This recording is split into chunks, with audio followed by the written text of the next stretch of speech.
Roofing today and schedule your free and honest inspection. Sports Day is brought to you by Barton Community College. Explore your future and get started now. Visit gobarton.com. Okay, Sports Day in 3, 2, 1.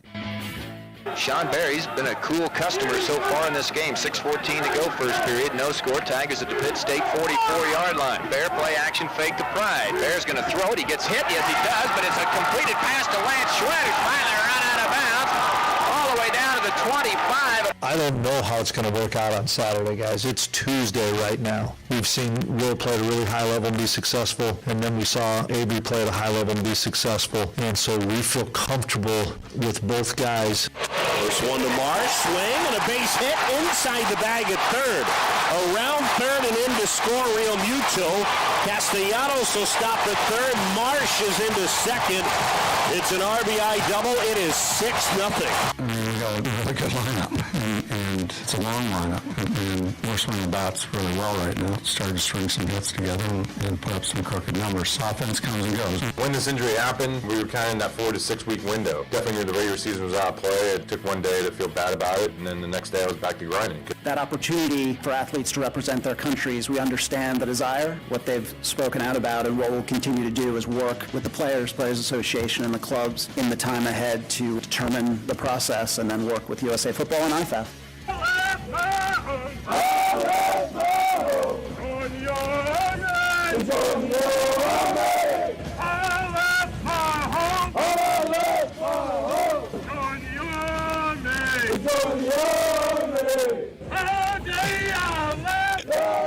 And good afternoon. Welcome to Sports Day on 1590 KVGB 95.5 FM, the talk of the town. Welcome in. It is the Hump Day Show here on KVGB.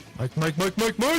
I instinctively almost did. I looked at you. I was trying to catch you. Yeah, well, welcome to the program today. We've got a fun show for you. Steve Webster with you. Aaron Clark's in. Mike Hesher.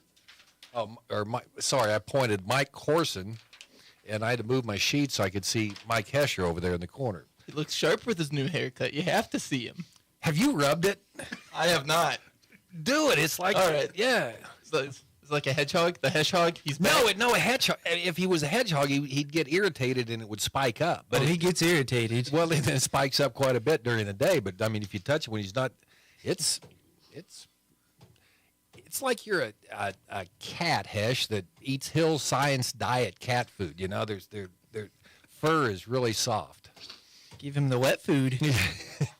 Okay. On the show today, and he'll be proud after our intro, former Great Bend Panther and Fort Hays State Tigers Sean Bear, talking about his induction in the Fort Hays State Tigers Sports Hall of Fame a week from Saturday. And Great Bend Panther volleyball players. Shelly Duvall's going to be in tomorrow, right? Yeah, we got 3 kids coming in today and a couple more, and Shelly coming in tomorrow. Paige Thexton, Macy Noctegal, and Lauren Davis on the show today.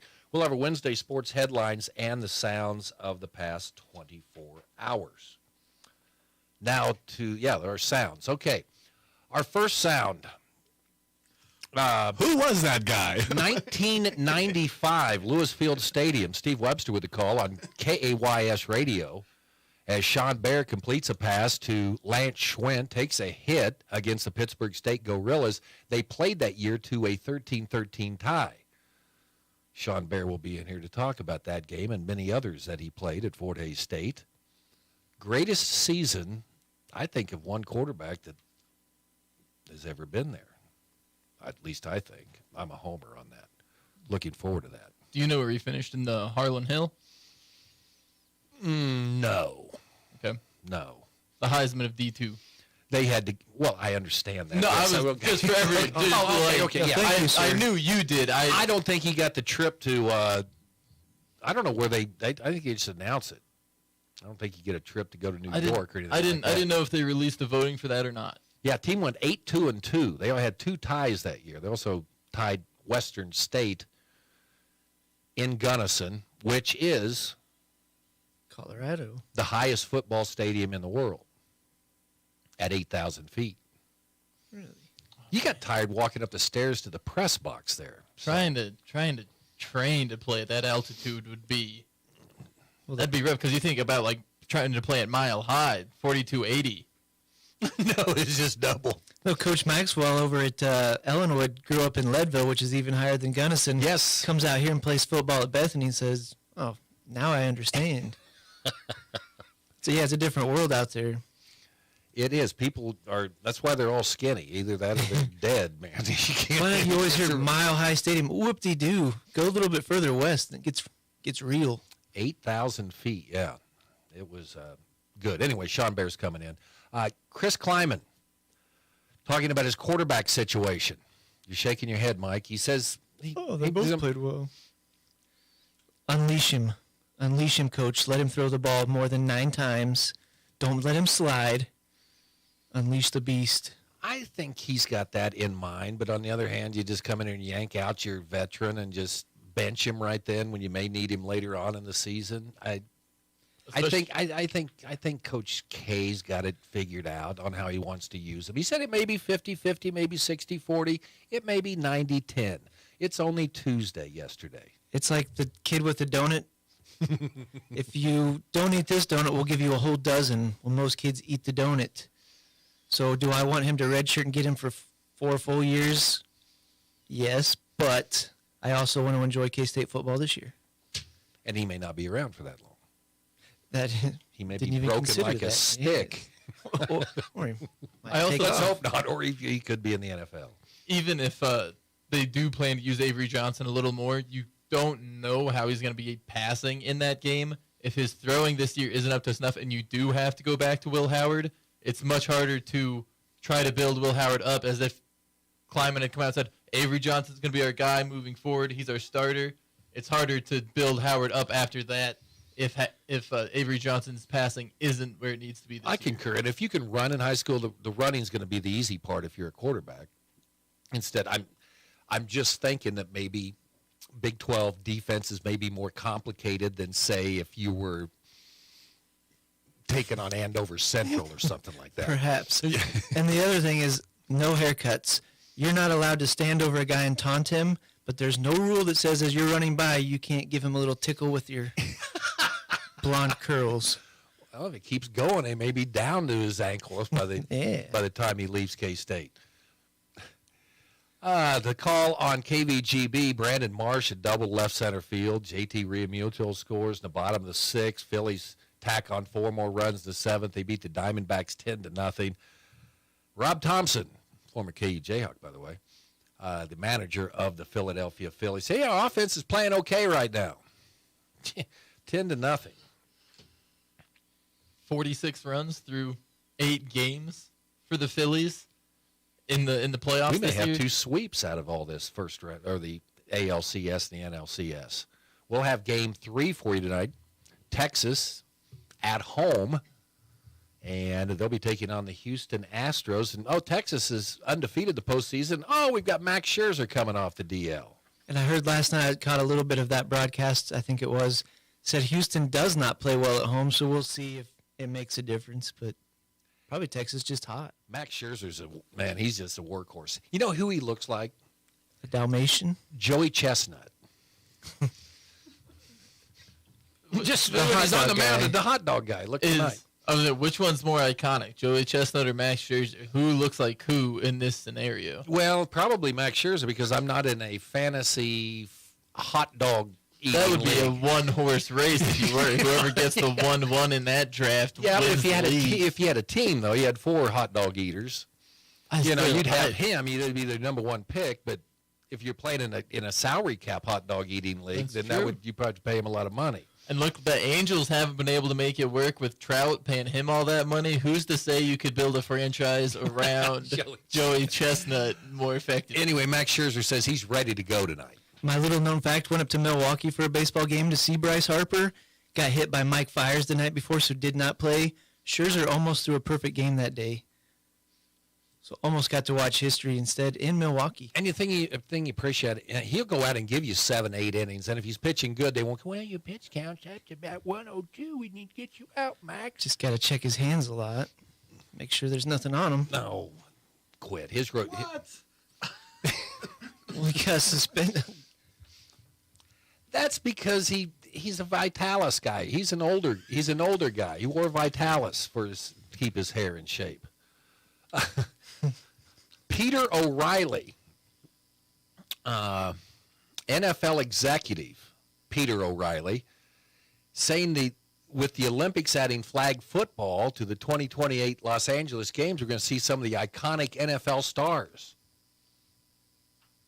play flag football for Team USA. Do we know how many countries are going to have flag football teams? I know it's easier to field a flag football team than a tackle football team, but are we making a mockery out of the Olympics? See, and that was kind of it does make it feel a little less special if we can just, USA, we're hosting the Olympics this year. All right, go ahead and throw flag football. In the three-legged race finals, we have Canada versus Mexico. It's just like well, what about those three-legged people out there? They'd probably want a chance to win the Olympic medal, wouldn't they? They have an opportunity. Okay. Get the other ones. Okay. And finally, I finally got the video. I wanted to see Staff Sergeant David Webster call cadence since he's down a drill sergeant down at Fort Leonard when I finally got that in a text overnight. It's pretty cool. I live by everything he learned to be an Army man. He learned in Great Bend drama and theater. The great tutelage of Dan Heath. Exactly. Just talk loud and you can march. And he was also in band, so. You had all those animal sounds loaded up this morning. I was hoping we would incorporate those into Sports Day. I don't think I can find those again. It's one of those things. I love live radio in the morning. You never go where, and all of a sudden you've got. Guess what it is? Guess what it is? It was a hedgehog. Did you know that they made that noise? Holy cow. There you go. Sounds the past 24 hours or so. Let's get to our sports headlines today. These preseason polls for community junior college basketball, they don't mean because the teams change so much, although I think Barton's going to be quite good. The men's poll released yesterday, and Butler is picked to win the Jayhawk Conference. Barton picked number 2. Saw Jeremy Combs this summer at the foundation auction, and he was pretty excited about what they have coming in. Butler also picked to win on the women's side, and Hutch was second, and the Lady Cougars, who went to the national tournament last year, they were picked for third. So basketball coming up. I saw, what is Cole Reif, is he doing any news downstairs? I came up this morning, he already had his chart out for Barton basketball. He's a professional. It takes, you go into that thing unprepared, you won't sound like a professional. Okay. What's the date today? 18th? I said it takes time. Okay. It's like 2 weeks out. The NFL looking to eliminate the hip drop tackle and will again discuss the tush push in the offseason. League executive Jeff Miller said the hip drop tackle increases risk of injury by 25 times the rate of a standard tackle. Quarterback Geno Smith briefly left a game against the Giants in Week 4 after getting hurt by the hip drop. League made the horse collar tackle illegal several years ago. Explain the hip drop, because I can see it a lot of different ways. I mean, we don't have that in high school football as far as specifically, but you can't grab a guy by the waist and then pick him up and slam him down. I believe the hip drop they're talking about is when an offender is running behind a player with the ball. They come and kind of wrap him up high and then drop their hip, and it falls and drag down on their leg. But their weight falls onto the leg of the player running with the ball. Right, it's not the one where you pick him up and just no. And obviously, hurl like you him said, down. they can't suplex. But as long as you aren't over, like you can grab a running back around the thighs like a double leg takedown almost and slam him down, as long as it's not overly done. Like there's a difference between grabbing a guy and making a good play and trying to do a WWE move on a guy. So how are you? And I can see it because you're going and you just fall down on the back of his legs, right? But what if you get him around the waist and how are you supposed to tackle him? I think in a lot of situations where the hip drop is used, it might be, and it's hard to say that it's hard to encourage players to just try to push them out. But a lot of times we see these injuries and these hip drop tackles happen on the perimeter near the sideline. Mm-hmm. And so you can make a case that you can try to coach players to push them out. Another thing I think we could see, rather than trying to hip drop them, maybe try to sweep a leg. We can see some like rugby tackles sometimes when they're trying to dive and tackle, they'll just try to tap an ankle, and if you can swing an ankle and get them to kind of trip themselves up, you can still knock them down, and then you don't have to worry about the defender's weight falling on the ankle, the knees of the receiving player. That's why I don't play football. Growing up, it's finally beat my dad today, running towards the neighbor's grass. Got the old ankle thrown into the other ankle, slid about 8 yards. Mom! Well, those Sandlot football games, you'd see guys, because you'd have all different age groups, right? So you'd see a guy running for an end zone and have some kid on the back of his neck, with his legs wrapped, just trying to weight him down. I was just thinking the other day, we played, and one of my friends played at KU, so he was there, obviously bigger lineman. The other kid says, we're not tackling hard, we're tripping. So he's got the ball. I did a side slide tackle like a soccer, and he threw the football at me, and I said, what? He said, I meant grab me and then trip me and take me down, not. Yeah, there was a lot of brawls in those games, too. Some kids had better helmets than the other kids, The legend of Dick Butkus could not have been made in today's NFL. It is a good thing he played when he did. That was a mean game back when Dick Butkus was playing. And he the tush push, the that game. needs to be out. You can't push a guy in the back. They made that a priority in high school football this year. You push the pile, you can't push the back. It's dangerous. It's effective, but it's terrible to watch. It's like the least exciting thing of all time. Exactly. It's Electric Man football. We could get the game out here, and we could reenact that. You'd have 3 of those gold guys behind the quarterback, and then turn the switch on, and now, it's not exciting. What's the solution to it? You overpower? It is hard to say that anyone can, because if the Tampa Bay Buccaneers can't with the front they have, you got a guy like Vita Vea up there weighing 350 pounds. If he can't even stop the tush push there, there's not a lot of chance the teams could. It could be an unfair, but we saw the Eagles do it last year, man. I was just the only counterpoint, though. The Eagles are really the only team who have been able to consistently do it. You can't say that because we saw the Cowboys try it. They didn't do it with Dak against the Chargers. We've seen other teams try to mimic it and not had near the success. Is it unfair if it's only one team that's cracked the secret? Well, I know the Chiefs don't use it because they try to run outside when it's 4th down and inches, or run a triple reverse pass. Or getting the shotgun. Don't forget, Okay. We've always got that. And we can run a shovel pass to, anyway. There you go. Sounds of the today's sports headlines. We got some other ones we'll run down later. Is our guest here? Yes. Okay. All right. We need to get to our guest, Sean Bear, being inducted in the Fort Hays State Tiger Sports Hall of Fame here in a couple of weeks. Looking forward to that interview. It's next here on Sports Day. Attention high school seniors, the time to think about that next step is right now. Get everything set up in a few hours at Barton Community College's Senior Day on November 8th. At Barton, you can take classes, transfer to a university, or enroll in a technical program. Did we mention we have $6,000 in scholarships up for grabs? Sign up online now through November 1st at seniorday.bartoncccc.edu to attend. Community bankers should actually know your community. Hi, I'm Amy Herrera, Regional Retail Manager for your local Equity Bank. As someone who lives here, I know many of you and I know what's important to you. I've been in the industry a long time and I've helped many people navigate through financial challenges and lead them to financial opportunities. I believe that people bank with people. I'd like to invite you to stop by one of our region's 5 locations and meet our friendly, helpful staff. Let us show you how we're committed to serving you in our communities. At Equity Bank, we're right here beside you. Member FDIC.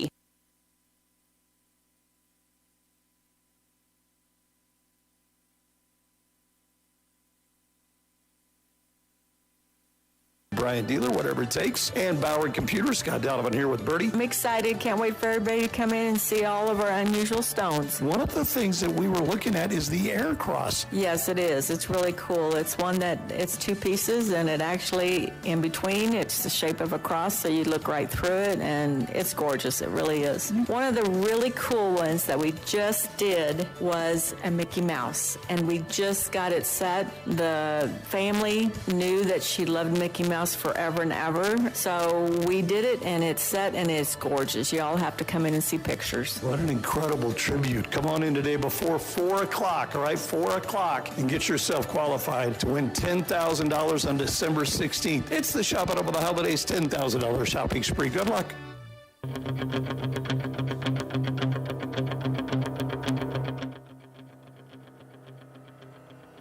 Tigers with 3 receivers out to the left.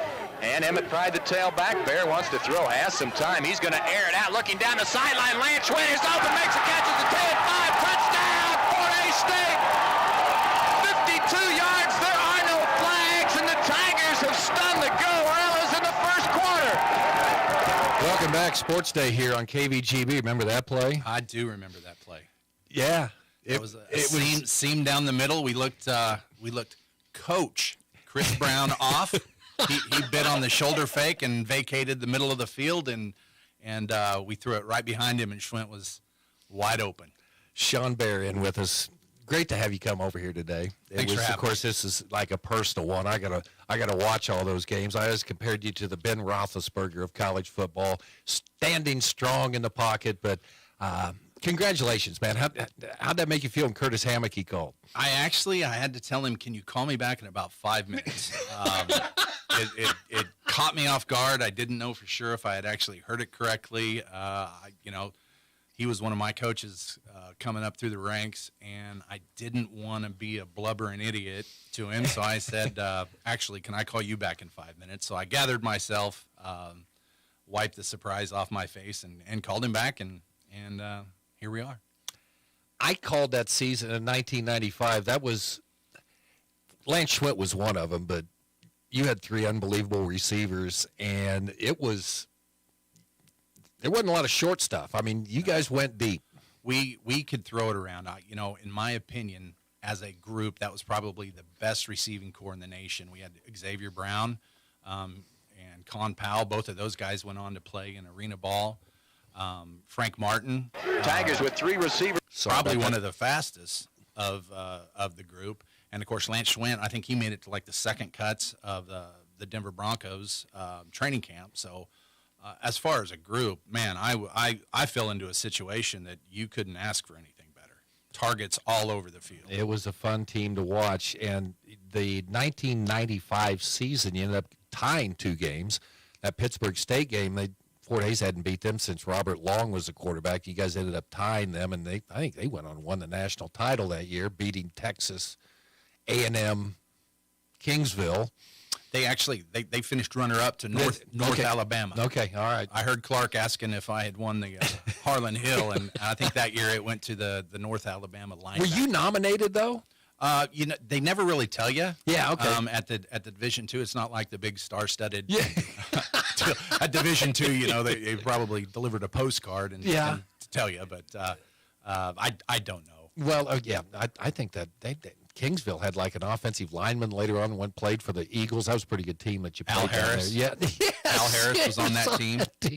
Yep. You threw over 300 yards 6 times in 1995, 390 against Highlands on 24 completions, and that was all-time leading single-season record for a while. So, but all the touchdown passes, I think only 3 or 4 picks that year. It was kind of funny. I actually threw 1 pick. And I came off the field expecting Bob Cortese to get right in my face and start spitting on me.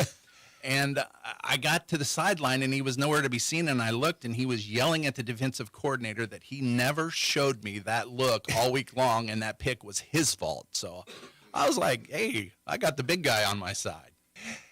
I'll just jump into Bob Cortese right now. He was a scary dude. Okay, I mean, you walk in his office, and he had these 2 big piranha fish. Yes. Right there. And he would always talk about, I did that and made sure he got a horse head in his bed.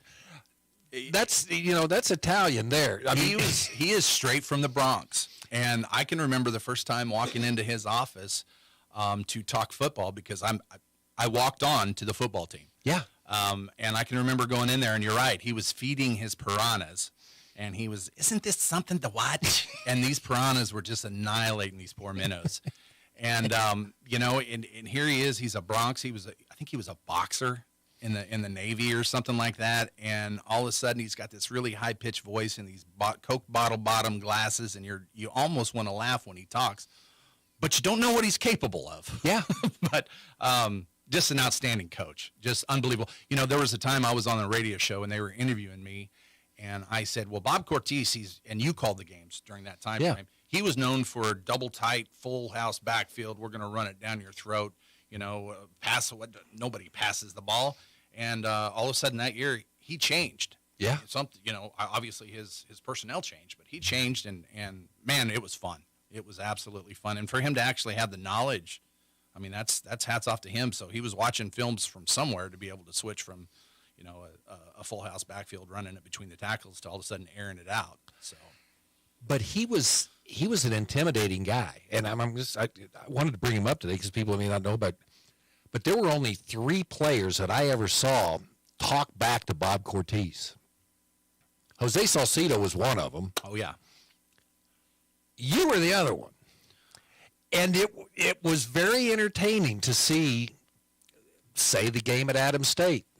Did you have a concussion that game, by the way? Hip pointer. Oh, I had a hip pointer. I didn't even know I had hips because obviously I wasn't a running kind of guy. But Adams State, yeah, I had a hip pointer and had to come out probably midway through the third quarter, and I think we were up like 40-10. And all of a sudden, it was a 35-40 ball game, and so I came back in with about 5 minutes left. I just thought you had a concussion and just told Cortese you were going back in. But well, that's a legend of Sean Bear, right there. Well, yeah. There were times that Coach and I would get into it, you know, because he was always on Mr. Official Tom Harris, and he would not be a very good friend of Tom Harris, is the way he spoke to him. But those two had a kind of an agreement, and there was one time I took Tom's side on an argument, and I ran next week at practice, so I learned not to do that. But there were others that may have tried, but you were up in that echelon where, you could get away with it. It was a different deal because to Coach Cortese, I don't even know if he actually ever knew my real name. I was Fat Puke. That's what he would call me. He'd say, "You fat puke! If you throw an interception, I'm going to turn you into a tight end." And he had that voice about him. But for the longest time, I was Fat Puke. But there was a mutual respect he and I had for each other that I actually at one meeting he was yelling at me and I just started laughing, and he said, "What are you laughing about?" And I said, "Because I can't. Your voice is lispy." And of course, everybody in the room started laughing, and he just told me, you just need to go sit in the back of the room. So, Sean Bear, Fort Hays State Hall. Your journey to Fort Hays was interesting. I jokingly, I like to say I invented the transfer portal.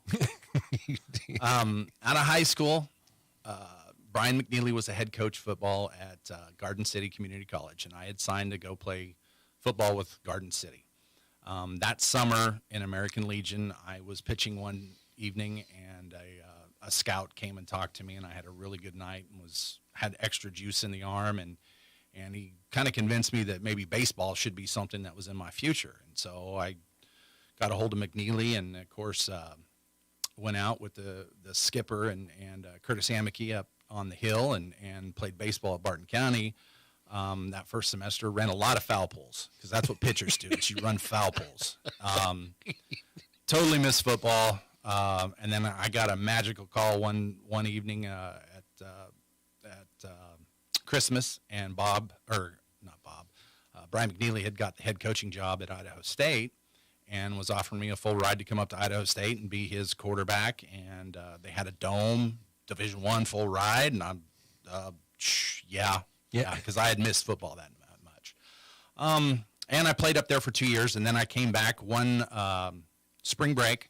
They were kind of transitioning to where they were going to try to run the ball, and I could see the writing on the wall. This guy does not run the football well.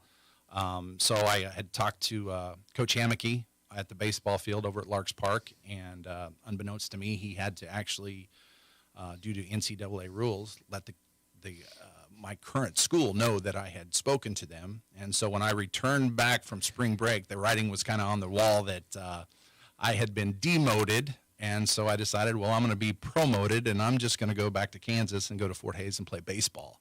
And You came back to Fort Hays as a baseball player. I came back to Fort Hays as a baseball player.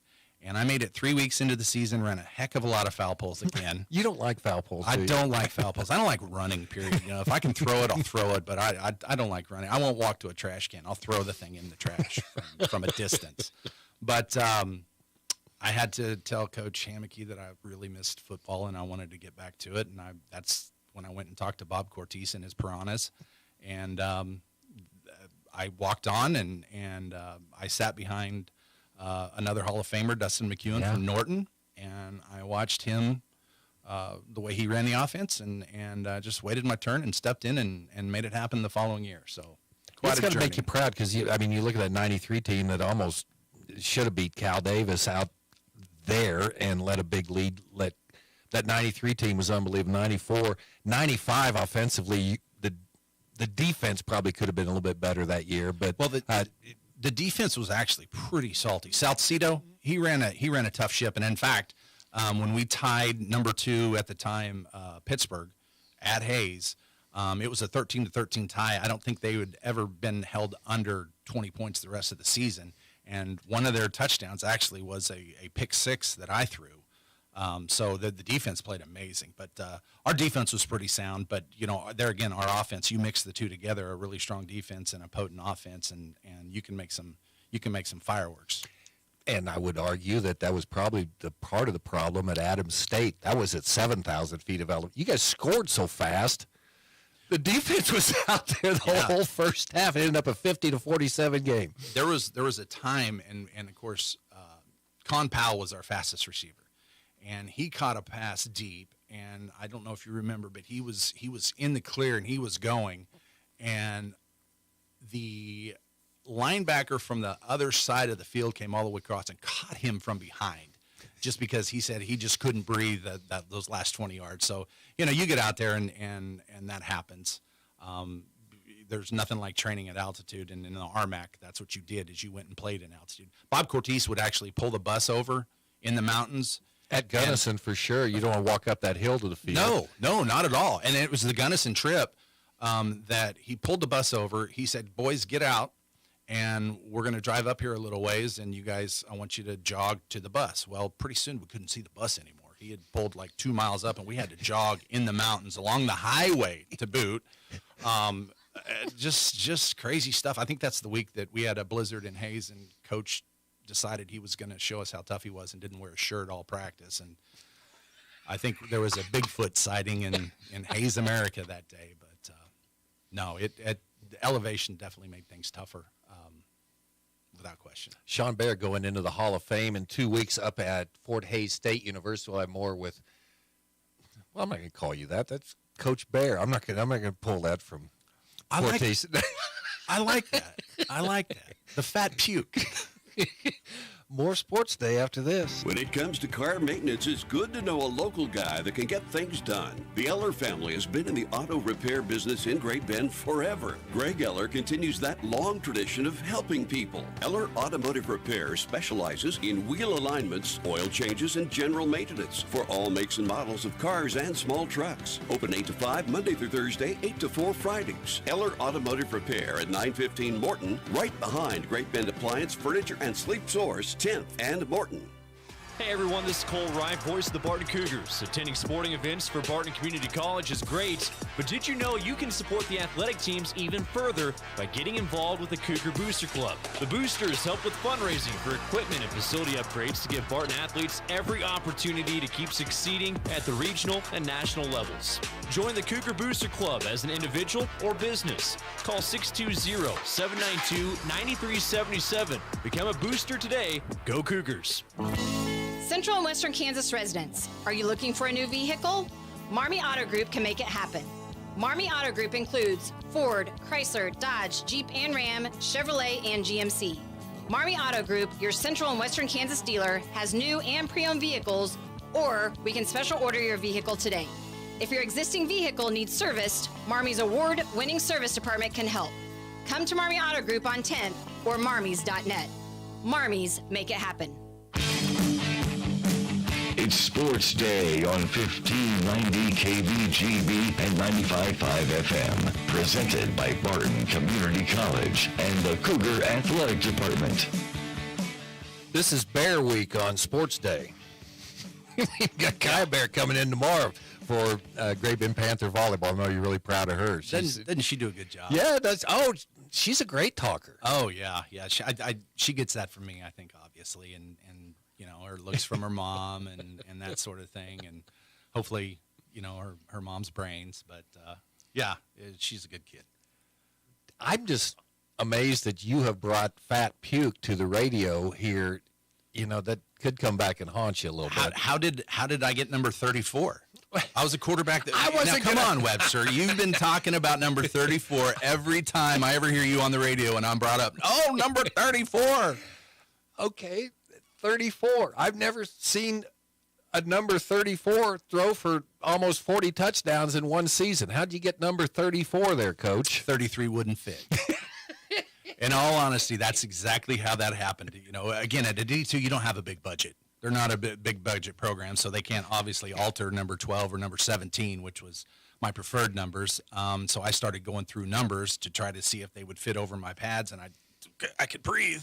And I got all the way up to 33 that didn't fit, and finally 34. I could say the ABCs, and I thought I'm just going to go with it. You ever think of going up? I mean, from that high, I might as well go to like 62. That would have been a cooler number. Today, that's what I'd be probably in the 70s today. You know, things have gone south, so to speak, and gathered in places they shouldn't. But 34. That's exactly how I got it. And a little trivia: our basketball team won the national championship that year, and we're 34-0. Yeah, it was a great year. That was. There was a lot of fun sports going on at that time. It was a fun time to be in Hayes and fun time to be at the Q after a lot of places in Hayes. Sean, seriously, how does that make you feel? Hall of Famer, Fort Hays State. You know, it probably won't set in until the actual ceremony, and I've invited, the first people I invited were my offensive linemen. I got on social media, and I found Bergstresser and Kallenberger, and Fuller can't be there. Fuller, his son's getting married that day, but I tried to find Woody Bryant. You remember Woody? Yes. I tried to locate him. He's in Woody Detroit. was like a fullback when he was started. a fullback in at the UC Davis game that year. He was the fullback, and he moved. He must have liked a little bit food too much and gained a little bit too much weight. And then Ryan Martin. I got a hold of those guys. They're going to be there. I've invited the guy that probably inspired me and realized that running foul pulls maybe wasn't for me, Tim Freese. He was my high school coach, and so I've invited him. And I think at that point in time when I'm there, it'll kind of soak in. But, you know, there's a lot of pride involved. Again, I know that I fell into a situation that somebody was looking out for me, the football gods, if they ever looked out for a guy, and they dropped me into Hayes for a reason. And, you know, I'm proud to say that there's 55 other guys that were benefactors of all of us being on the same football field. And I'm just one of the guys that gets a little acknowledgement for something that everybody else did. So it's incredible. How big are Fuller's thighs right now, do you think? Is he like a one-legged man now? I mean, we talk often, and I played in a Fort Hays State scramble with him about 10 years ago. And of course, you know, there's things that you drink on a golf course that kind of pull your inhibitions out. And I think we actually on number 7 at the Smoky Hills Country Club practice a snap like we used to. And if you can imagine me calling out the cadence with Big Fuller over a golf ball, snapping a golf ball, you know, we might have made a little spectacle of ourselves. Oh, who's presenting you? This is the great thing. My daughter. I couldn't think of anybody better. Oh, man. So, yeah, that's kind of grabs me in the growl there, but that is so cool. Well, if anyone's heard you today, then your speech has got to be must-listen Hall of Fame induction stuff. Well, I think my speech is going to be, you know, a lot of thanks. I'm going to talk about hopefully the things that I've talked. I coached those girls in softball all summer, and they're going to be there. That was the next thing. I thought, here I've been coaching these girls in softball for the last 6 years, and telling them different things to do, and making sure that they understand that the importance of being a good teammate. And I thought no better place to put that on spectacle than at that venue and at that time. So. Hammock, he loves you, man. He's sold more tickets for this thing. He's probably made some money off you anyway, so. And I owe that guy. I probably owed him a semester of baseball at the end of it all, but that's that didn't happen. But, I probably should have been his bullpen guy that last spring. Sean, it was just a fun ride to see you play, and that football team in '95 was one of the funnest teams that I can remember covering, and you were right in the middle of it. Now I'll be up. I'd like to go to those things just because their breakfast spread they've got the best sausage links there, and the white gravy's delicious. So I'm gonna throw this out there, and this is the first time people are actually hearing this, but I am so sure that our volleyball team is going to be at the state tournament that I'm not sure that I'm going to be able to make it to the induction ceremony, because it is the 28th, the morning of the 28th, which coincides with the 5A state volleyball tournament, and I am not missing that for the world. Well, Curtis Hammock, you'll just have to put it off until. Do we have another home game after that? Well, I don't know. Maybe I'll catch him in the afternoon after the football. Okay, if that's the case, then you can do your induction ceremony here on Sports Day the day before. I would love that. If we could make that work, I would love that. I can make that work. But I think that would be round one of state, so we'd have to do that. We'd have to do that early. We can do it on the Wednesday Sports Day. Whatever. I'm all for it. I want to hear your induction speech. I am all for it. The speech you need to hear is Kaya's speech. We worked on that, and she had me in tears. She was in tears. Her mom was in tears. She went over, and her grandma and grandpa were in tears. Holy cow. Then she's going to get out of school for that. I mean, she's coming in tomorrow, so. Well, okay. I think Mr. Freese would probably let that happen. Okay, there you go. All right, sounds like volleyball team gets to the state tournament. This is what we're doing. Get through the first day. You can count on it. Okay. Sean Bear, thanks, sir. Hey, thank you. It was good catching up. Okay, it was. And rubbing Hester's head. Isn't it soft? It's soft and fuzzy. Yes. I kept thinking of a Chia Pet right when you first get it. Yeah, it was perfect. I love the show. Okay, Mike Horson on the prowl talking Great Bend Lady Panther volleyball. Paige Sexton, Macy Noctegal, Lauren Davis, all in next. From the Mayo Money Management Studios, 1590 KVGB Great Bend and 95.5 FM K238CK Hoisington. If you need physical therapy, consider Advanced Therapy in Great Bend and Progressive Therapy in Larned and Hayes.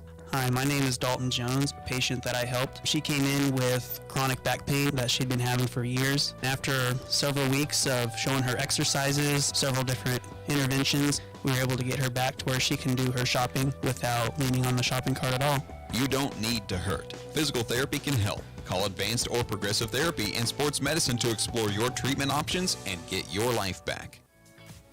Love your phone but tired of your current provider? Bring your device to NextTech Wireless and experience wireless built by Kansans for Kansans. For a limited time, get 4 lines with unlimited data for $100. Have questions? Call or text our local customer care team at 877-621-2600. NextTech Wireless. Home on the range. Community bankers should actually know your community. Hi, I'm Zach Strite, commercial lender for Equity Bank. As someone who lives here, I know many of you, and I know what's important to you. I've been in the industry a long time, and I've helped many navigate through financial challenges and lead them to financial opportunities.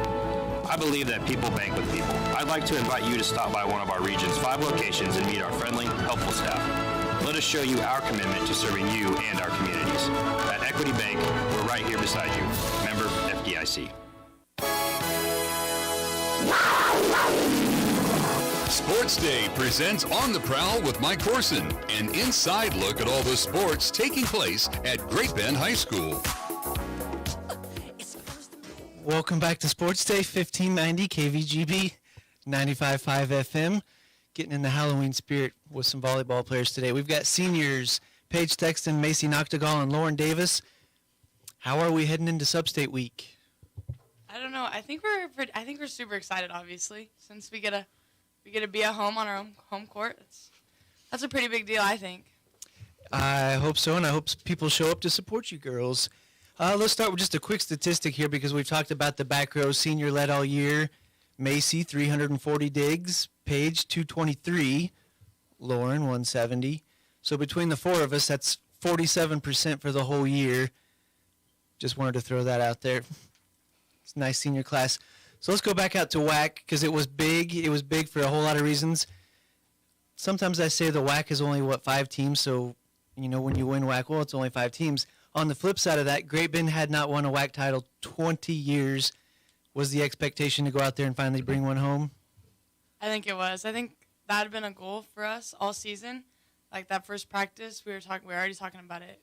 That 23 is going to be up on the banner, so it was pretty cool, something like that to do. It was a fun experience. We've had this goal for 3 years now, but we knew this year with the group we had, we could actually accomplish it this year.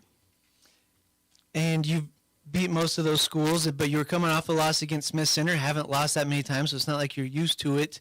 Expect to go out there and kind of run the table with 4-0 and all straight set wins? That was one of our big goals too, was keep everybody beaten in 2, keep us fresh throughout the day, and just to stay on top. So. And you're 30-4 now, so you've tied the school record for wins in a season. Any idea that was going to happen 1, 2, 3, 4, 5 games into the season, that this was going to turn into something special like that?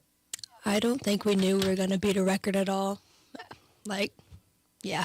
I mean, I just knew from the beginning of the season, we just started out strong. I knew from the beginning we were going to be good. I just didn't know we were going to be this good.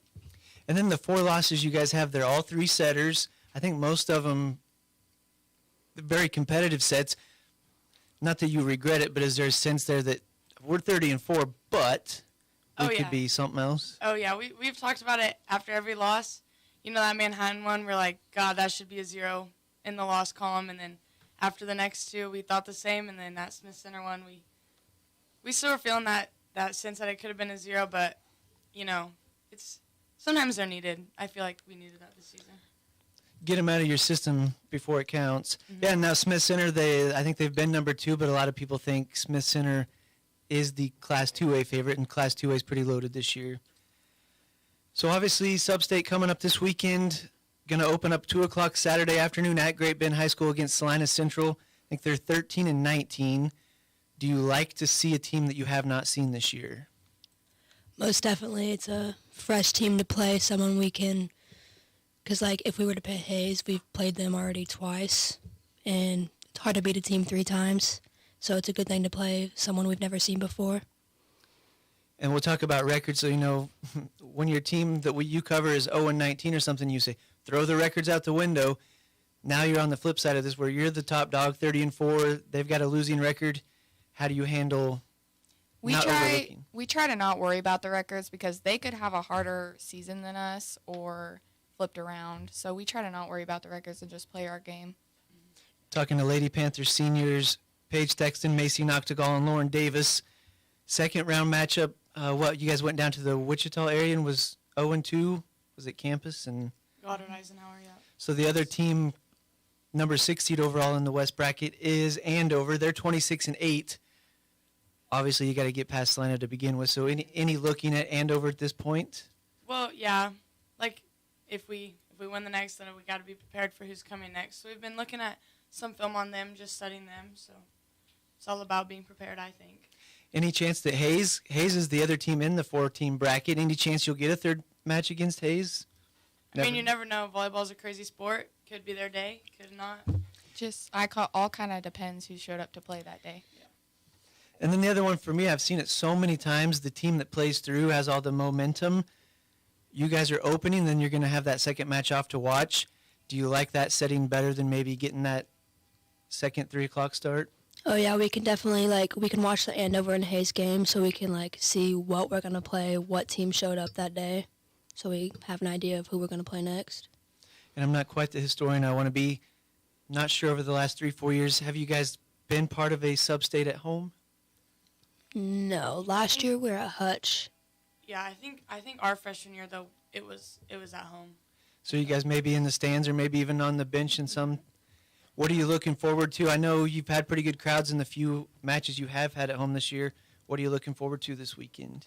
The big crowd. I'm looking forward to that student section. It better be loud in the student section. We have that single court, so it pulls the bleachers out and lets the student section be closer to us, and hopefully we can use them as some momentum and energy. And I think that's my final question. Great Bend, the gymnasium usually is set up with varsity JV. This year they've gone to that single court a lot. I like it as a coverage guy, kind of a bit more open. What's that like as a player, and what do you need from the students this weekend? It's so fun to be on the single court because the environment, like before, like everyone was like 20 feet from you, like up in the stands, and now they're just right next to you. You can hear them cheer.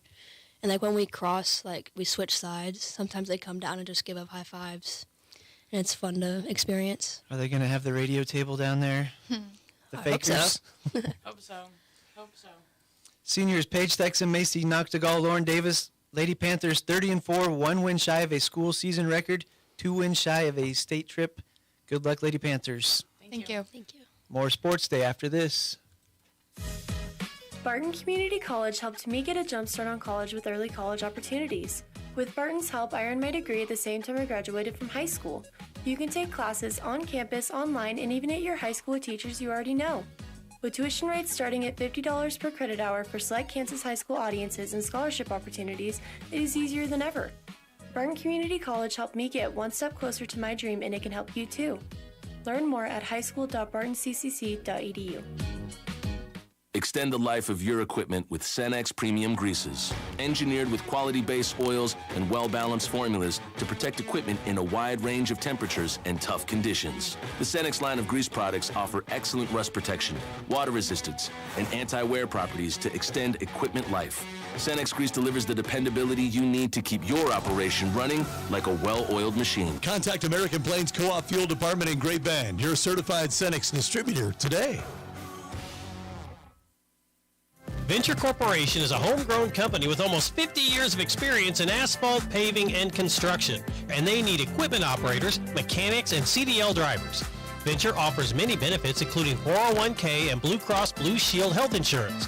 Call Leslie for all the details. Work for a family-owned and family-oriented company that is here today and will be here in the future.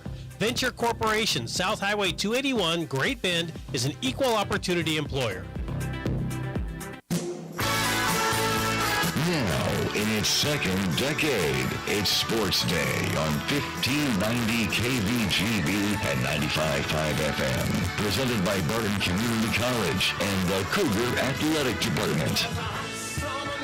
Welcome back, Sports Day here on 1590 KVGB, 95.5 FM. Steve Webster, Aaron Clark, Mike Corson, and Mike Hesher. The Hedgehog.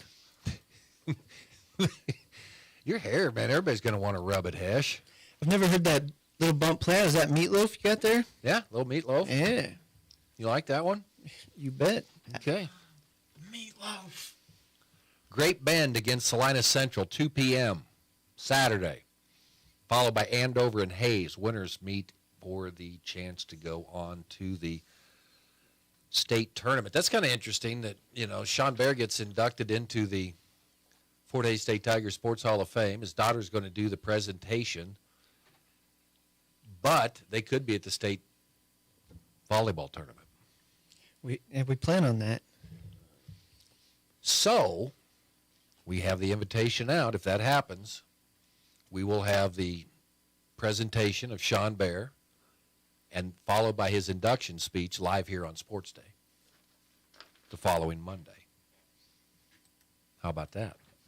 Might as well just turn it into a little double feature. We can, assuming all goes well, we can talk to some Panther volleyball about how their journey on Monday. Well, look at that. We got the whole show planned out. We can do a state championship for great. Okay, there you go. An induction. Brought to you by the Marmy Auto Group.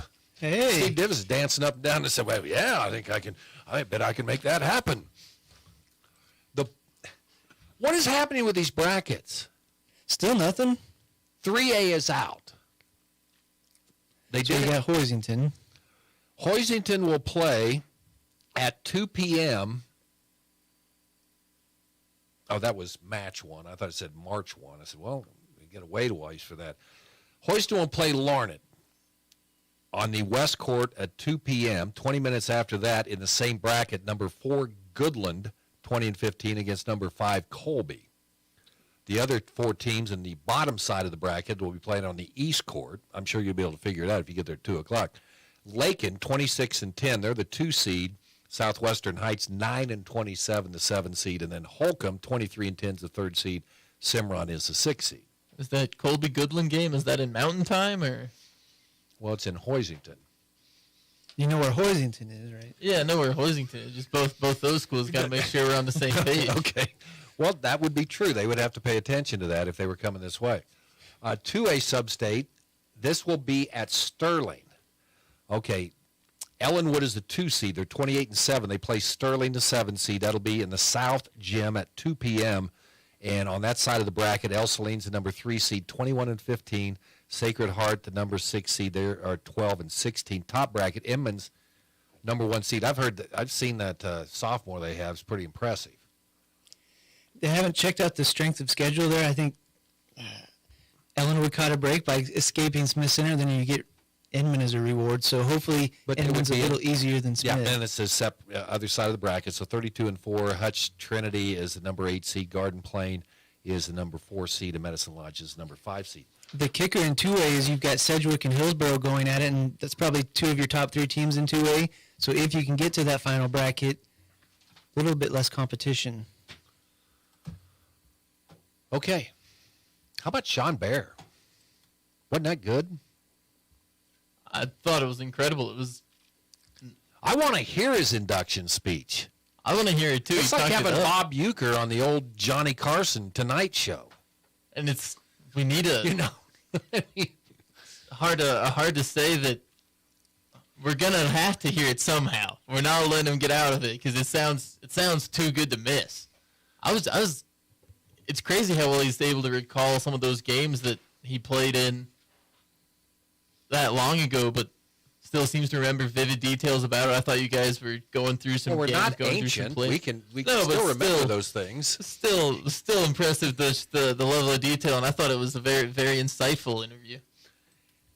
Yeah, he was the Ben Roethlisberger. I wasn't going to bring up the number 34 because usually I do, and he's not around, so I wasn't going to bring it up today. But he was a big quarterback, but man, he could sling it. He had wide receivers, was really good, had a good tight end. So glad he could come over here and we could celebrate with him.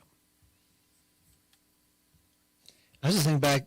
I grew up watching guys like that, and you think, well, Great Bend did struggle all those years, but you had Liberal in the league. Garden City, Dodge City were always good. So sometimes you'd have Division I kids come out. So growing up, like Terrence Newman, Trace Haskell, a lot of big names came through Great Bend, whether they wore the black and red or not. Yeah, Dwayne Chandler, 400 yards rushing in one game. After Corey Burkhart guaranteed thinks they're going to come in here and get 200 yards rushing. They've got another thing coming, and Chandler went for 400. The one I remember, Trace Haskell, Liberals quarterback, ended up going to KU, but he had an injury that he never really played. Was the first guy I saw that could avoid a tackle and then step back and throw. And he had one of those like half jerseys, abs. Sean Bear would stiff arm a defensive lineman and step back and hurl it. He had an arm. As soon as you said the Ben Roethlisberger of D2, that painted the perfect picture. Oh, yeah. Stood like a rock. Going through defenders, not avoiding sacks. We'll be back tomorrow. More volleyball. Let's see, 4 days football and a whole bunch more.